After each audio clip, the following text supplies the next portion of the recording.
Sejumlah kota di Asia dilanda gelombang panas. Gas rumah kaca berbahaya termasuk karbon. Jumlah gletser terkenal di dunia akan menghilang. Es di kutub utara terus mencair hingga mencapai Akibat pemanasan global Udara di Thailand bisa mencapai 43 derajat karena pemanasan global. dampak signifikan dari perubahan iklim di bumi. Lapisan es yang menyelimuti Laut Kutub Utara mencapai titik terendah. Assalamualaikum warahmatullahi wabarakatuh. Saya Inggit Nashwa Sasabila dari Insan TV. Saat ini saya sedang berada di Man Insan Cendekia Tanah Laut. Isu pemanasan global saat ini menjadi isu yang sedang hangat diperbincangkan akhir-akhir ini. Mari kita wawancarai siswa-siswi Man Insan Cendekia Tanah Laut mengenai isu pemanasan global. Halo Kak. Oh hai. Boleh izin nanya-nanya gak Kak? Boleh dong. Menurut pendapat Kakak, kenapa sih pemanasan global itu menjadi isu yang mendesak?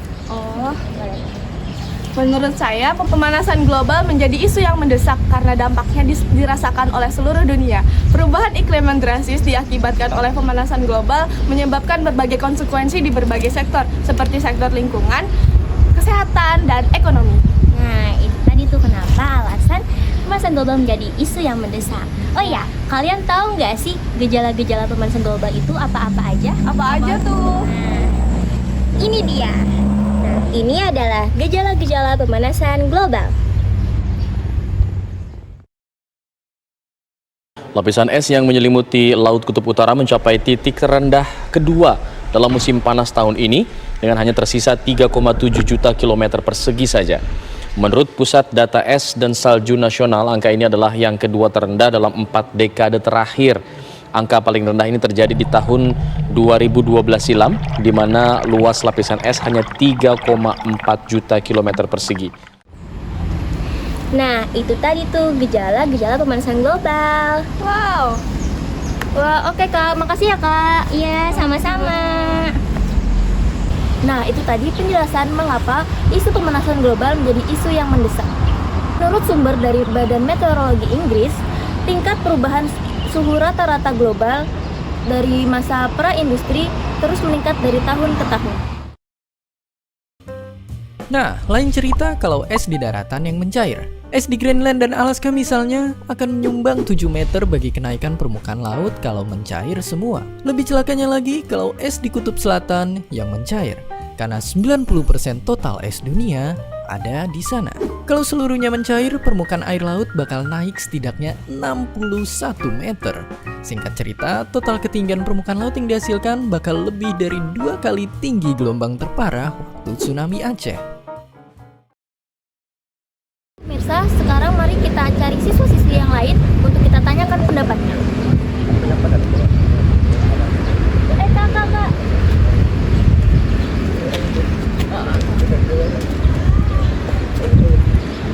Boleh nanya-nanya gak Kak? Ya, boleh nggak? Menurut pendapat Kakak gimana sih? Menurut pendapat Kakak gimana sih penyebab? Ya, Kak, menurut kalian gimana sih proses terjadinya pemanasan global? Pemanasan global itu pertama kali diawali oleh sinar matahari. Enggak, pemanasan global itu bukannya dia pertama kali dilakukan oleh manusia sendiri. Hah? Maksudnya ya apa? Coba lihat aja tuh, kendaraan bermotor banyak gas emisi rumah kaca yang dibuat oleh mereka. Coba kamu bayangkan sendiri gimana? Lah, apa hubungannya sama pemanasan global? Hubungan dong. Sudah. Mending kita tonton video berikut ini.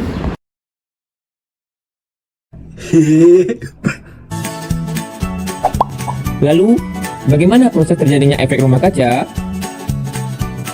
1. Sinar matahari mencapai atmosfer bumi, sebagian akan dipantulkan kembali ke luar angkasa. 2. Sinar yang masuk ke bumi diserap oleh tanah dan lautan untuk menghangatkan bumi. 3. Panas dari bumi kembali terpancar ke angkasa.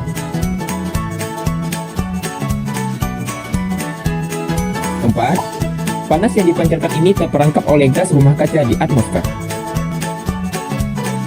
5. Aktivitas manusia seperti membakar bahan bakar fosil, pembukaan lahan pertanian dengan dibakar, juga meningkatkan jumlah gas rumah kaca yang dilepaskan ke atmosfer. Keenam, akhirnya menyebabkan suhu bumi meningkat yang menyebabkan pemanasan global. Oh gitu. Kak, menurut pendapat kakak, apa aja sih dampak pemanasan global pada lingkungan dan kehidupan? Sementara dampak pemanasan global untuk manusia menurut saya yang pertama naiknya suhu udara, yang kedua peningkatan kekeringan, yang ketiga Air kak, haus kak.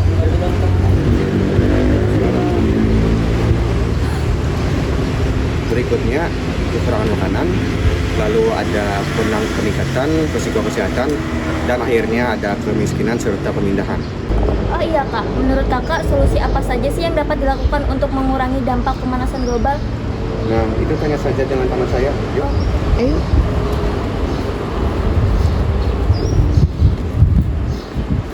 Nah, menurut kakak solusi apa aja sih yang dapat dilakukan untuk mengurangi dampak pemanasan global?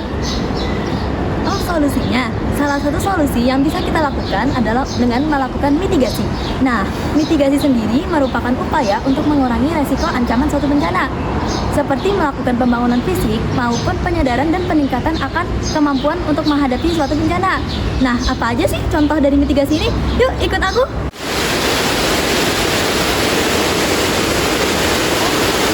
Sorry ya guys, ini lagi hujan. Nah, ini salah satu contoh dari dampak dari pemanasan global, yaitu cuaca ekstrim. Dari hujan tadi ke panas, tiba-tiba malah hujan. Nah, salah satu solusi atau upaya yang bisa kita lakukan untuk menanggulangi dampak dari pemanasan global adalah salah satunya dengan melakukan penghijauan. Nah, ini contohnya. Ini contoh yang sudah kami lakukan di Man Insan Cedek Tanah Laut.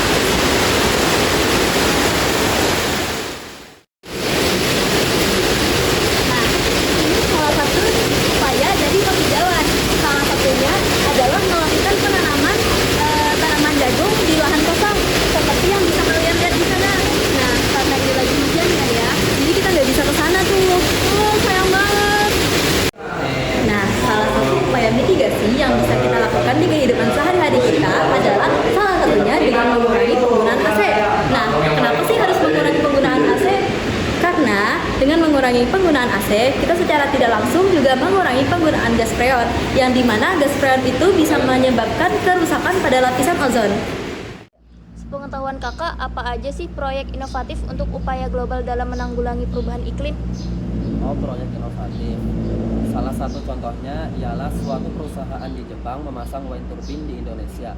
Kenapa harus di Indonesia? Karena angin di Indonesia cukup baik untuk memutar baling-baling dari wind turbine tersebut yang bertujuan untuk menghasilkan energi listrik. Nah, ini adalah PR bagi kita sebagai remaja Indonesia. Seharusnya kita bisa memanfaatkan dengan sebaik mungkin apa yang kita punya. Selain mempunyai angin yang cukup baik, Indonesia juga merupakan salah satu negara tropis yang tentu saja hal ini bisa dijadikan sebagai solar cell. Solar cell ini bisa dimanfaatkan sebagai penghasil listrik di Indonesia. Nah, untuk upaya global yang harus kita lakukan, yang pertama adalah hemat energi di rumah, yang kedua adalah mempertimbangkan alat transportasi, yang ketiga itu adalah mengganti sumber energi dari yang awalnya tidak terbarukan menjadi yang terbarukan, dan yang terakhir adalah beralih ke kendaraan listrik.